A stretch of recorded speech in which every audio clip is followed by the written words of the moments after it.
Вдали от дома скучаешь по родному краю. Это единственное, что здесь не хватает, это дагестанской атмосферы. У меня пока что не возникало такой мысли, чтобы переехать и жить. Конечно, есть возможность, но тяги нет. У нас сегодня довольно-таки тяжелый день будет, насыщенный.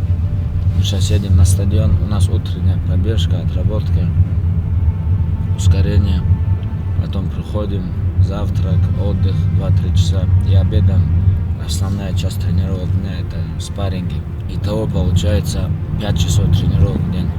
Эти 5 часов разбиты на 3 тренировки. И в воскресенье у меня отдых. Иногда, если я почувствую, что где-то не поднажал, то я провожу и в воскресенье такую легкую тренировку. Питание у меня диетолог здесь. За 3 недели он приехал, и каждый день он мне дает еду. Человек это точно так же, как и машина, да, так скажем. Какой бензин зальешь, так и поедешь. Ну, у нас утром, как обычно, проснулся, пришел на пробежку. Побегал минут 25 минимум, ускорение. Потом отработка в парах, там, отработка ударов, отработка борьбы, растяжка, качка чуть-чуть. Ну, такие классические упражнения, брусья, турник, отжимания. Ну, утром час-полтора. Как Хавьер Мендес говорит, чтобы быть чемпионом, ты должен спать как чемпион, тренироваться как чемпион и питаться как чемпион.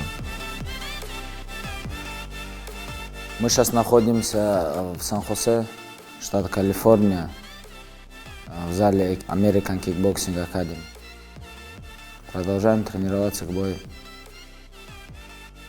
Именно для этого боя я сюда приехал с августа месяца. На UFC 205 с Майклом Джонсоном. Я первый боец, у которого был контракт на UFC 205. Это самый раскрученный турнир, самый большой турнир за всю историю. Выиграв этот бой, я 100% заслуживаю титульный бой. Первый раз, когда я приехал в Америку, это был 2012 год. Для своего дебюта я приехал в начале января. И после этого боя я понял, что мне нужно серьезно готовиться. Пришел в зал, никого не знал, английский не знал. Вот так у меня пошло знакомство АК. Раньше я жил здесь в отеле, языка не знал, ничего не знал. Проходил, тренировался с утра до вечера. Потихоньку я уже вошел в тему, изучил язык. Очень много знакомых, друзей. С местными ребятами зала, дружеские отношения. Лучший зал в мире. Очень хорошие люди здесь. И бойцы, и тренера, приветливые. Общаются, помогают в любой твоей просьбе. Все мне здесь устраивает. Сегодня у нас 3 раунда, большой клеткой. Там снимать нельзя, потому что в ИК закон, спарринг нельзя снимать. Спортсмен это не только там ты выходишь в клетку, клетка закрывается, ты там кого-то побил, вышел. Например, Мухаммед Али, это великий чемпион, я считаю. Он никогда не сдавался. Да, он проигрывал, но также он выигрывал более серьезные бои, чем он проигрывал. В детстве, я помню, я хотел космонавтом стать. Я помню, когда в 1 классе спрашивали. На книге увидел космонавта Гагарина. Я говорю, космонавтом, мне надо было что-то ответить. И вот 15-16 лет я когда что-то осознал, что надо выбирать, я выбрал спорт. Number 1, my brother Khabib. Thank you, brother. Сразу после тренировки кушаем чуть-чуть зелень, чуть орехи и пару кусков курицы. Кроме воды ничего не пьем, и то воду даже смотрим раз. ЮСАДА проверяет. Меня 11 раз проверили. Таблетка от головы, просто от зубной боли таблетки может содержаться что-то не то. И для нас, для меня лично это большой плюс. Я за чистый спорт. С детства я тренировался очень тяжело. И у меня была большой ошибкой, что я мало времени уделял для восстановления своего тела. Я получал 4 серьезных травм. Каждая из травм, которая выбивала меня минимум на 6-7 месяцев. Последние 1,5-2 года я прислушиваюсь к своему телу. Я начал больше узнавать, как восстанавливаться. Криотерапия называется. Ты заходишь в определенную емкость и запускают холод. Как же холодно сейчас будет, вы просто не представляете. Когда ты постоянно тренируешься, у тебя от усталости кровь бывает медленно работает. Холод быстро заставляет сердце работать и кровь гоняет. Больше 3 минут нельзя, потому что она может плохо действовать на организм. Это мое любимое занятие после тяжелых тренировок. Пришел сюда, охладился, пошел домой, 2-3 часа поспал, и на вечерней тренировке ты готов. Так особо много времени нету, чтобы так сильно гулять. Но в выходные дни мы обязательно куда-то ходим. Расслабляемся, чуть-чуть думаем о другом, отдохнуть от тренировок мысленно. Это тоже очень важно. У некоторых бойцов есть психологи, да, которых наследуют. Но я считаю, что это слабость. Если человек духом слабый, ловить ему в этом виде спорта вообще ничего. Не знаю, это у меня в душе такой огонь, я думаю, это с рождения. Есть много вещей, которые меня мотивируют. Я считаю, что первое, это то, что я начал, я должен пойти до конца. Конечно, нету гарантии, что я могу дойти, я ни о чем не жалею. Будем идти до конца, получится, не получится, значит будем стараться. Я спокойно отношусь к критике, и когда меня критикуют, я думаю над этим.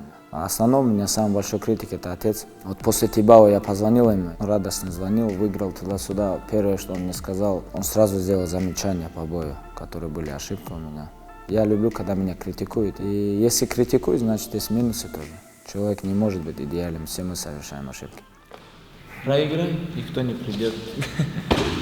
Пока ты выигрываешь, говорит. Так что будут приходить, привыкать. Если ты не хочешь, чтобы никто не приходил, просто проиграй. Ну, в детстве отец меня постоянно заставлял участвовать на турнирах и по дзюдо, и по вольной борьбе, и вообще все виды спорта.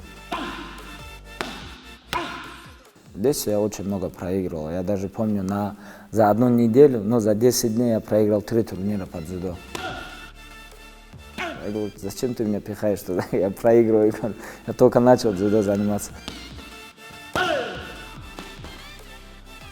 Ну, сейчас я, оглядываясь назад, понимаю, что соревновательный опыт ничем не заменить.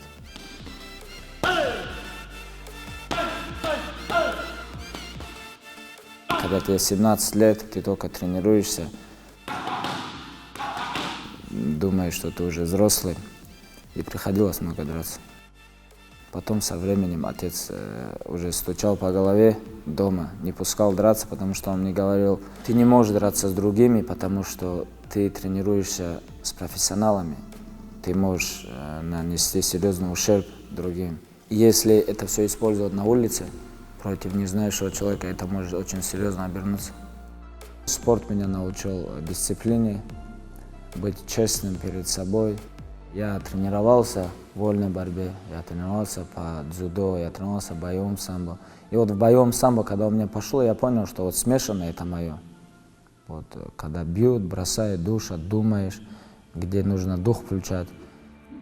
Ты должен выступать по любителям, набираться опыта, драться. И когда ты понимаешь, что ты по любителям лучше, ты должен начать уже потихоньку выступать среди профессионалов.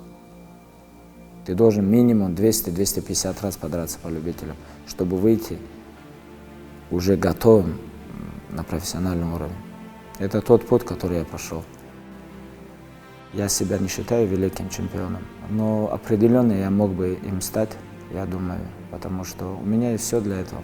Но также я понимаю в своей голове, что один день придет более молодой, более мотивированный, сильный, и может я выиграть. А так ты должен быть рожденным бойцом, я считаю, что это как в гладиаторские времена. Должен бояться Всевышнего, уважать своих родителей, ты должен быть предан своим людям. Важна духовная составляющая, твои нравы. Ты должен отвечать за свои слова. Это самое главное, я так считаю.